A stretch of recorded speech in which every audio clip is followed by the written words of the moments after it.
Good day! My name is Rhovy Odevilas, and it is with great concern that I address you today about the effects of global warming on mankind. The rise in global temperature is a pressing issue that affects every living creature on our planet. It has become one of our most significant environmental problems, and we must all take responsibility and work together to mitigate its harmful effects. Everyone is impacted by global warming, regardless of race, religion, or nationality. Because it is a global problem, there must be a global solutions. The fact that global warming results from human activity give it coherence. Some of the main contributors to global warming are industrialization, deforestation, and the use of fossil fuels. Hence, to be able for us to understand the effects of global warming, we must first understand what it is.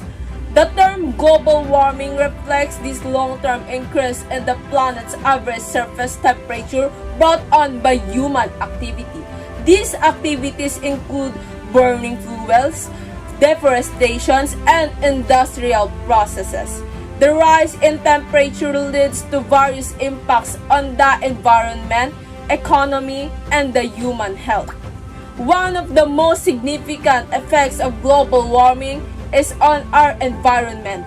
The rise in temperature has led to melting glaciers and ice caps, which in turn leads to rising sea levels. This poses severe implications for coastal communities as they face the risk of flooding and erosion.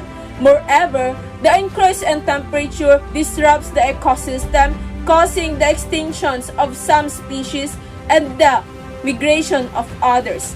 These changes also affect the timing and location of seasons, leading to altered growing seasons and crop yields. The effects of global warming on human health are also severe.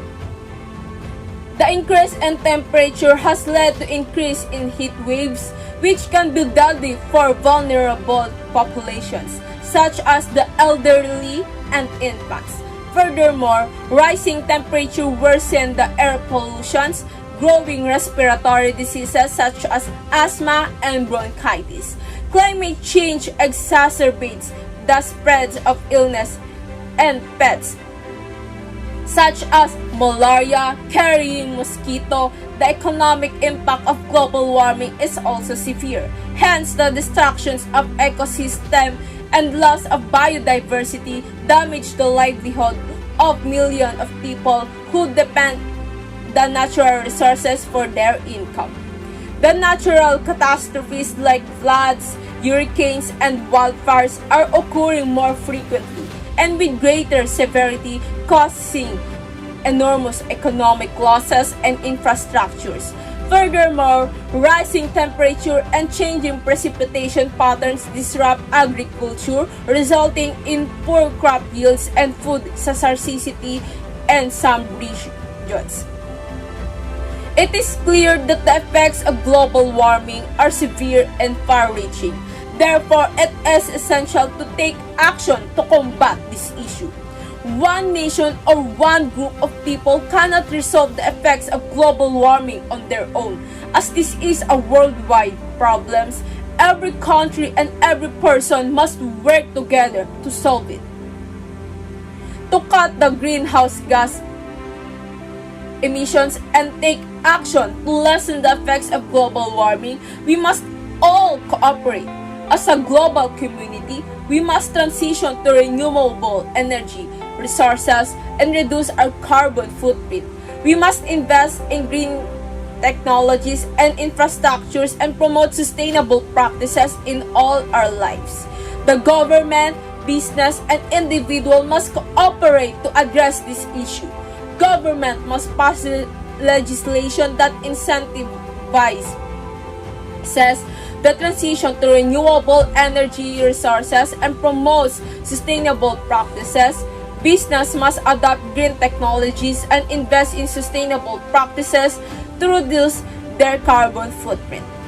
Individual can make a difference by reducing their single-use plastics, using public transportation and electric vehicles, and conserving energy in their homes.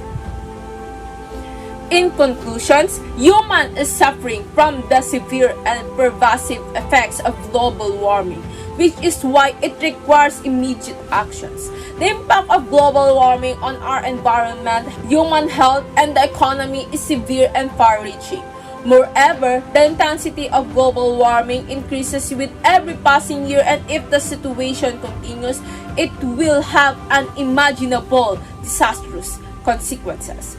Only humans have the power to reverse the changes, or at least minimize its effect, and every possible effort must be made in this regard. We must take responsibility and work together to mitigate its harmful effects. By doing so, we will ensure future generation health and well-being and preserve our planet to lessen the effects of global warming and guarantee a sustainable future for future generations. We must cooperate as a global community, and it's been an honor to present my perspective before you all and taking time to patiently listen to what I have said. I wish you all a blessed Sunday and thank you for your attention. My name is Rhovy Odevilas, and again, thank you for listening.